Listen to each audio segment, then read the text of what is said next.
Good morning, good afternoon, teacher and classmates. We are group 1 from level 4. Today we are going to present our project about a problem we identified at U10.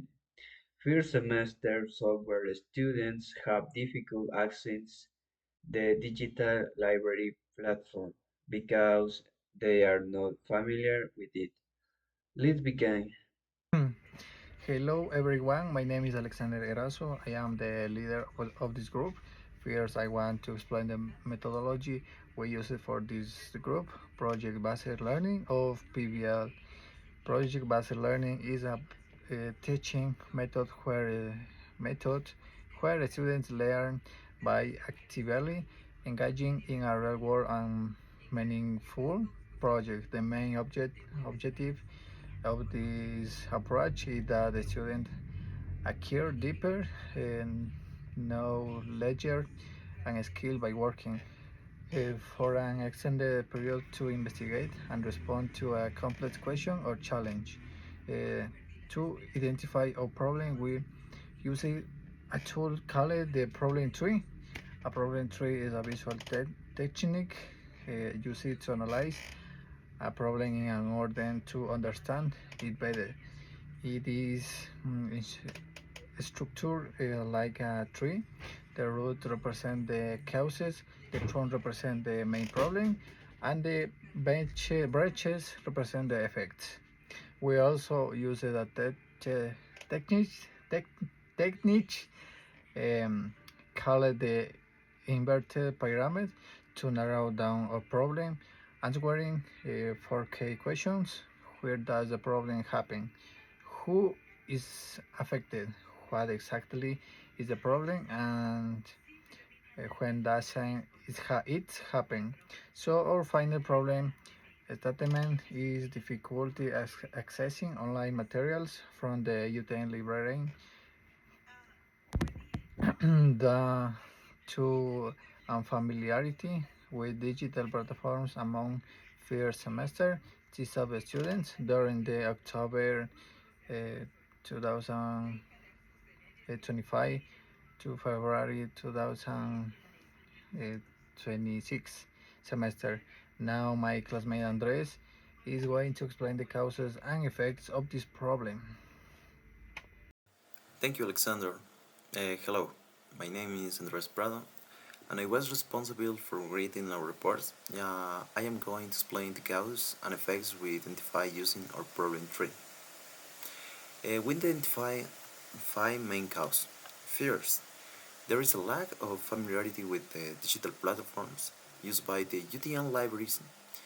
In second point, students received limited initial training during their first semester in career software. And next, third, the platform's interface is not intuitive for new users. Fourth, there is an absence of technological guidance during the process of searching for materials. And finally, fifth, students depend on informal digital habits and have little previous exposure to digital resources. This cause lead to several negative effects. Students have um, difficulty accessing articles, books, and database required for their course.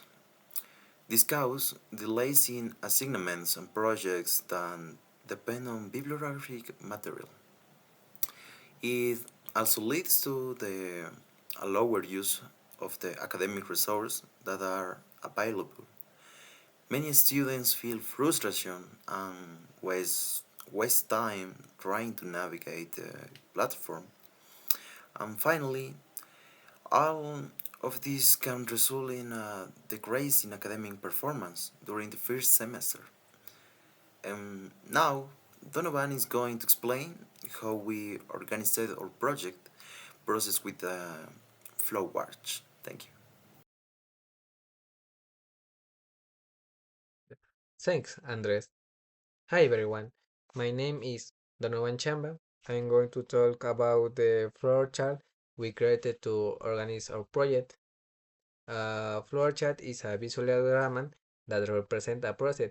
It uses a specific shape connected by arrows to show the sequencing of shapes and decisions needed to solve a problem. For example, an oval represents the start or end or a process. A rectangular represents a steps and arrows show the flow between steps.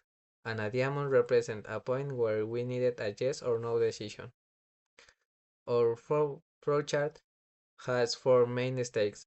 The first stake is determining the problem, where we analyzing cause and effect and building our problem tree.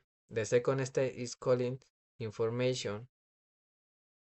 We were creating a survey, validate the question, enable it together to date. The third step is proposition solution, where we generate ideas and get a problem.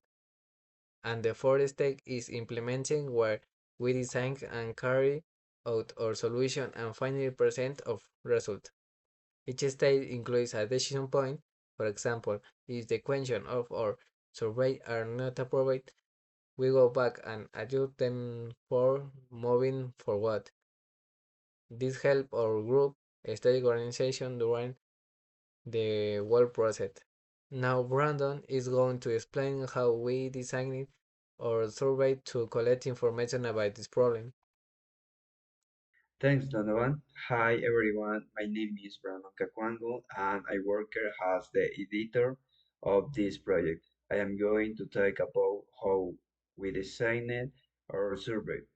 We create a survey called the UTN Library Platform Usage Survey to collect real information from students. We focus on a specific population, students between 18 and 29 years old, from face-to-face majors. We decide to use closed questions like yes or no questions and multiple choice options because they are easier to analyze. We organized our questions into three categories: access, which means device and internet; use, which means frequency; and competence, which means digital skills. Let me give Let me give you some examples. Question one: do you consider your digital skills sufficient to use the academic platforms? With the options yes or no.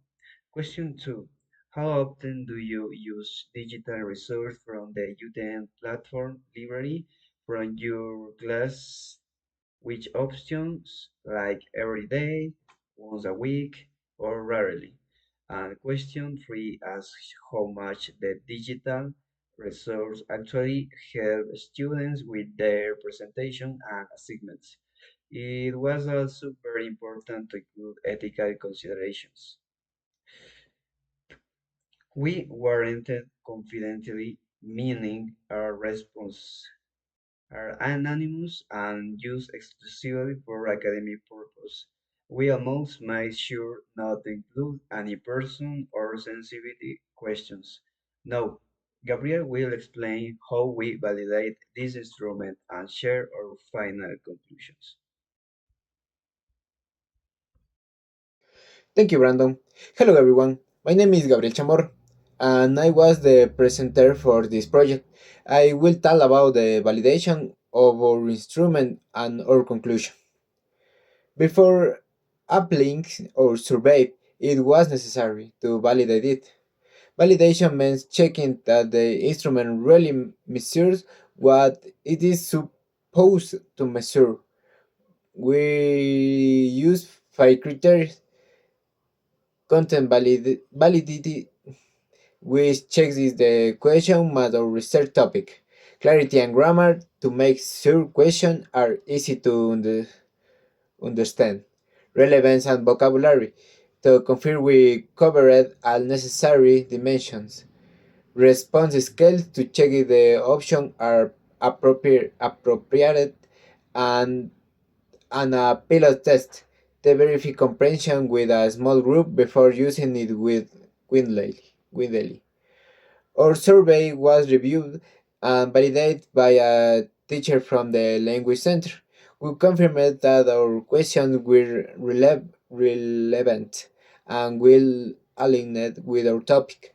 Uh, in conclusion, this project helped us understand that my first semester career software students face real difficulties accessing the UTN digital library, mainly because of a lack of familiarity with the platform and limited initiality training.